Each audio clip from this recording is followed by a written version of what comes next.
What's going on, guys? It's Greg here, aka NYPrepper. It is Wednesday, December 20th, 2023, and I have some breaking news to share with you guys. Right now, it is 12:35 p.m. Eastern Time here in the United States, and we have some major breaking news coming in from Asia and the Middle East and Europe. So I want to get you guys up to speed with the latest information that I have.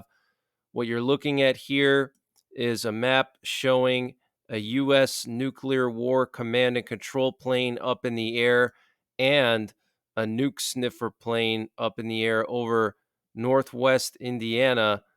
And these nuke sniffer planes are used to detect traces of radiation in the atmosphere. Very interesting. And here we have a nuclear war command and control plane that just took off from Oklahoma City, and there was one up in the air right before this one, and it just landed. So our nuclear forces are definitely still on high alert. And I want to share some pictures that a viewer sent to me yesterday. This is coming from I-29 in South Dakota and Iowa. So here we have what appear to be Avenger missiles going down the highway on I-29 in South Dakota, heading towards Iowa. Okay, here's another picture.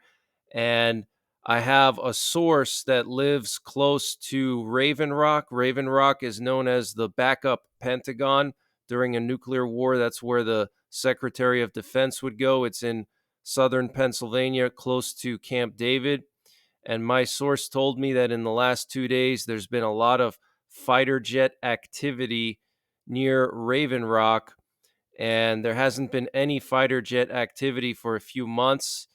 So just wanted to let you guys know that it appears there's a lot of activity near one of our doomsday bunkers here in the U.S. I wanted to just quickly update you on the volcano in Iceland. So apparently the eruption is weakening, but they're saying that there could be new vents opening up in different areas. And they published a new map here showing some hazard areas. And what's interesting about this map is you can see the town of Grindavik is at the highest level of danger out of the entire area here.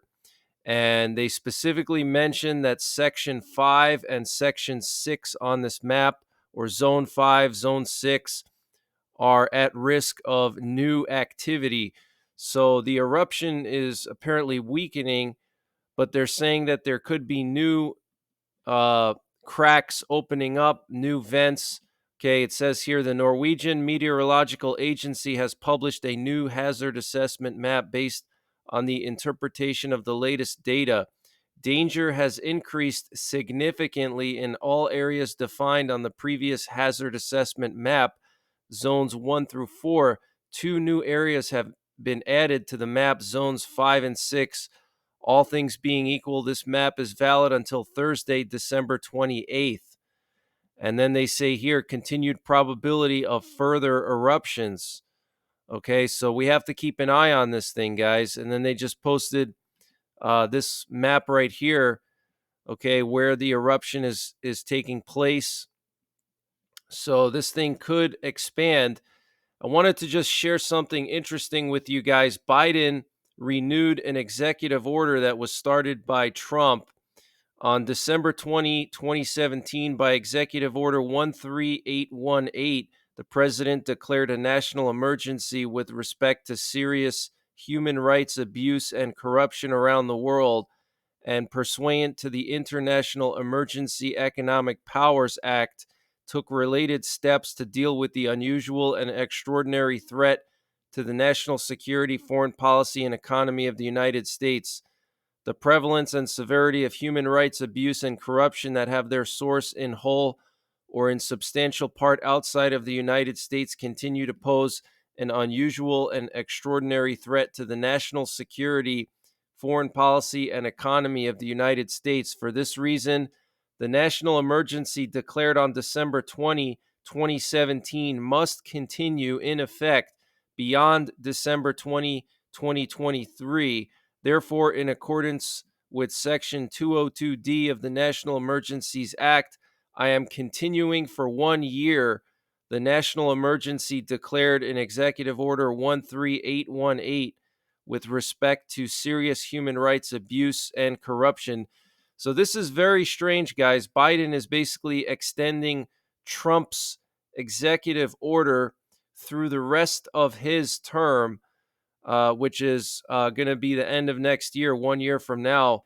And if you read the wording here, it kind of gives the U.S. broad powers to deal with various situations, because basically any country that is abusing human rights could affect U.S. national security. Okay, and that gives the president certain powers to deploy the military.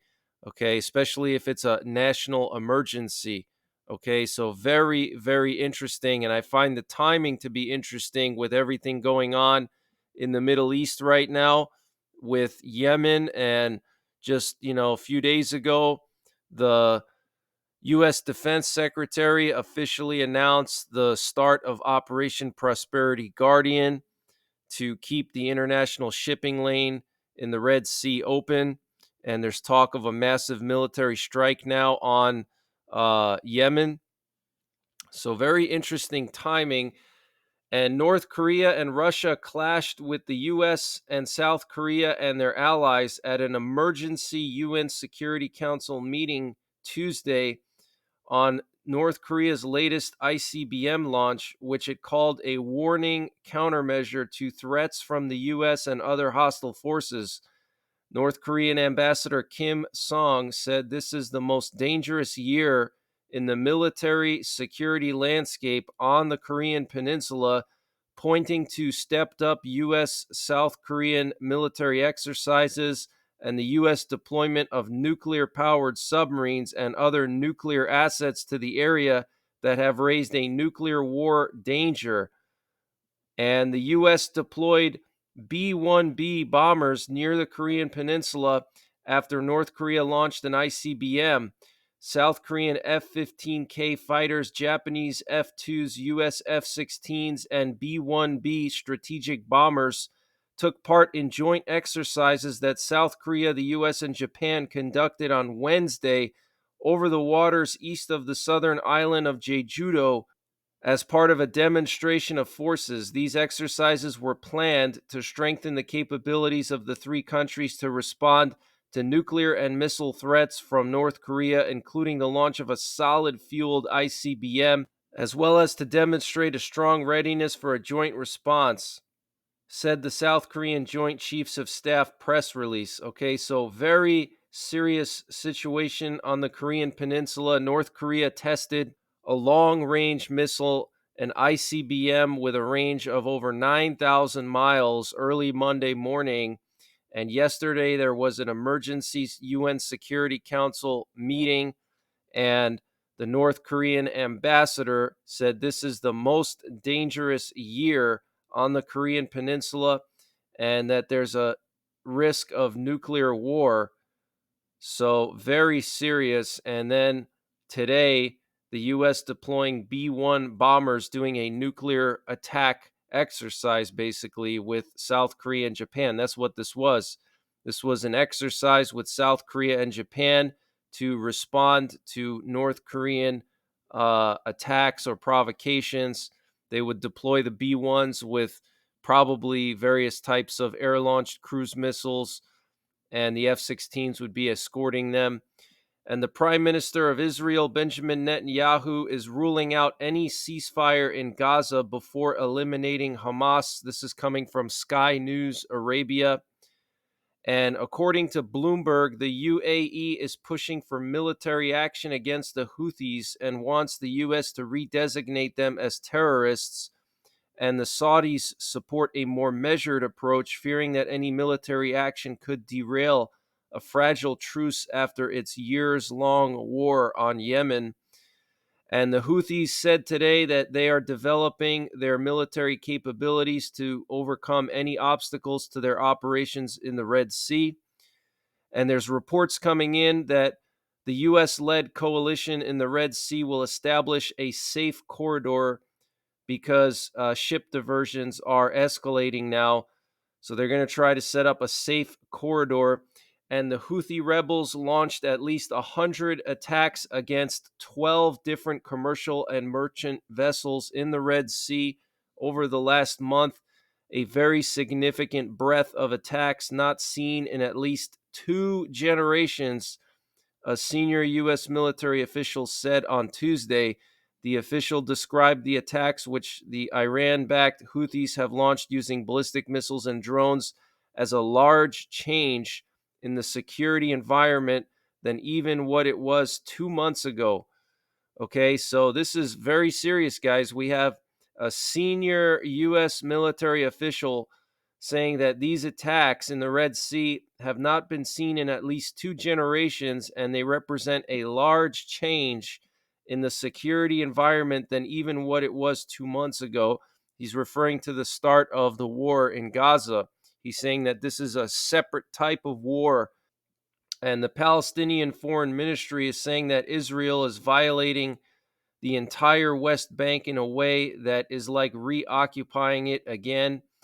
And Israeli media is reporting that Tel Aviv has informed Doha that it is ready for a week-long ceasefire in exchange for the release of around 40 prisoners in Gaza. We'll have to wait and see if that's going to happen, because Netanyahu said no ceasefire until they eliminate Hamas. And Hezbollah is claiming responsibility for targeting 2 Israeli military helicopters with surface-to-air missiles. The group says it forced the helicopters to leave the airspace they were in. And here we have some video footage posted by the Israeli military showing some strikes they carried out on southern Lebanon on Hezbollah. And you can see these strikes are quite intense, massive ordnance being used. So the situation in southern Lebanon continues to escalate, and there's a lot of signs that Israel is planning to go after Hezbollah. An IDF spokesman told Newsweek that the sides are moving closer to war. The army is boosting its readiness to fight in Lebanon. He said, Israeli reserve forces have been training for long weeks on combat scenarios versus Hezbollah, and Israel is actively planning a ground war versus Hezbollah, the Times reported. Israel's aim would be to push Hezbollah away from the border and back to the Litani River. And apparently, a report cites a senior Israeli officer saying the IDF can cause much greater damage in Lebanon than in Gaza. And France believes that Hezbollah is weakening and Israel will launch a broad assault if diplomacy fails, according to reports in Lebanon. French officials told Lebanese media that Israel is serious and ready to take military action. And French President Macron warned Lebanon that the rules of the game changed after October 7, Kan News reported. And Israeli Minister Gantz informed the French foreign minister that the IDF is preparing for a military operation in Lebanon. So a lot of evidence that Israel is preparing to strike Lebanon. And Malaysia has announced that they're going to ban all Israeli ships from entering Malaysian ports. And apparently, the U.S. wants Ukraine to focus on producing its own weapons in 2024, the New York Times, citing various sources, is reporting. According to the New York Times, some high-ranking U.S. military officials suggest that Ukraine change its strategy to hold and produce, to focus on holding the available territory and create opportunities to produce its own weapons. With the Ukrainian offensive now stalled and little chance of advancing by land, the goal is to create a threat with drones and long-range missiles so that full-fledged negotiations with Russia will be possible late next year or in 2025. And Slovakia will block Ukraine's entry into NATO because its membership in the alliance structures will be the beginning of World War III, said Prime Minister Robert Fico. And the EU has reached a political agreement on the Pact on Migration and Asylum. It will introduce permanent and mandatory migrant relocation quotas for all EU states. The plan is to adopt it as law before the EU election in June. That is crazy, guys. They're going to mandate every country in the EU to keep a certain number of migrants. And the United States is sending mercenaries from the private military contractor Bancroft to the Central African Republic to push the Wagner Group out of that area. Very interesting. And Venezuela is going to be releasing 36 prisoners, including 12 Americans, in exchange for a Maduro ally being held in the United States. This was reported by Reuters. So that's the latest information that I have, guys. I will be back this evening with more breaking news, and I will be announcing the winners of the 100,000 subscriber giveaway tomorrow. So make sure you're subscribed. Hit the bell icon below this video so you get notified when I post these emergency updates. And until next time, take care, God bless, and don't forget the 3 Ps: prepare, practice, and persevere. And this update was sponsored by My Patriot Supply. Guys, they have brought back their 25% discount on their 3-month emergency food supply. And to get the discount, you have to use the link preparewith.nyprepper.com. And the link is in the description below this video.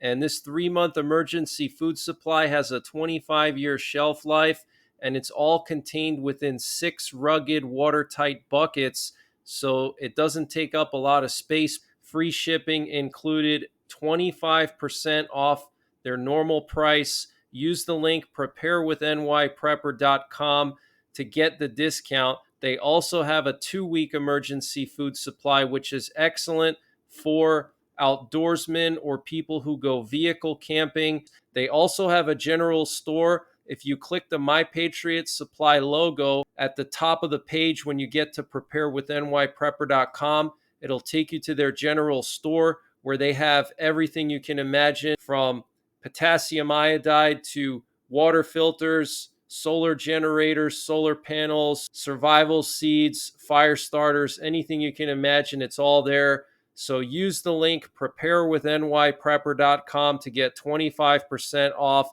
of the My Patriot Supply 3-month freeze-dried food supply. And the link is in the description below this video.